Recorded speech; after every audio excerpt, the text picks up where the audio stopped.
Hi hello नमस्कार. आज आपण ना एकदम साधी सोपी छान अशी रेसिपी बघणार आहोत जी सगळ्यांना खूप आवडते आणि ज्यांच्या घरात सर्वांच्याच घरात ही सुखे बोंबील जे आहेत ते अवेलेबल असतात.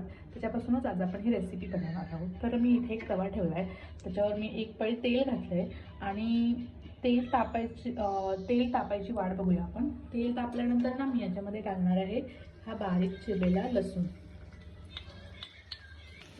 आपण थोडंसं छान असं गोल्डन होईपर्यंत थोडंसं आपण त्याला चांगल्या प्रकारे भाजून घेऊया.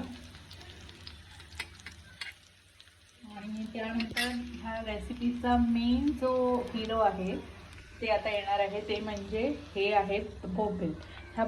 हे बोंबील आहेत ना, मी साफ केले, त्याचे छोटे छोटे असे तुकडे केलेत बघा, छोटे छोटे तुकडे केले, त्याला भाजले आणि त्याला पाण्यात धुवून काढले आणि मी आता हे याच्यामध्ये ॲड करणार आहे. हे ना भाजून जरी बोंबील खाल्ले ना तरी खूप छान लागतं आणि ही रेसिपी ना तुम्ही ट्राय करा. खूप सुंदर आणि खूपच टेस्टी रेसिपी आहे. भाकरीसोबत भातासोबत खूप छान लागतं. लसूणचा जो फ्लेवर आला आहे तेलाला, तो आपण आता ह्या बोंबिलांना पण देऊ आणि चांगल्या प्रकारे तो छान थोडा वेळ परतत राहू, जेणेकरून तो फ्लेवर आपल्या बोंबिलांना चांगल्या प्रकारे येईल.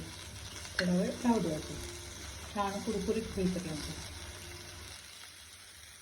मी काही बेसिक मसाले घेतलेले आहेत. आपण जो वापरतो रोजचा तो लाल मसाला, मालवणी मसाला म्हणजे मी वापरते मालवणी मसाला. त्यानंतर कांदा लसूण मसाला, थोडंसं मीठ आणि थोडीशी हळद. आता आपण ह्याच्यात ते ॲड करूया,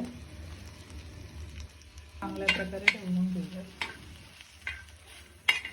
आणि ना ही रेसिपी करताना मी तुम्हाला एक सांगते, आपल्या घरात खिडक्या वगैरे आहेत ना त्या उघड्या ठेवा, खिडकी किंवा दरवाजे, कारण आहे ना थोडासा दूर होतो आणि ठसका लागायची शक्यता असते. त्यामुळे किचनची पण खिडकी उघडी ठेवा आणि हॉलचा दरवाजा उघडा ठेवा.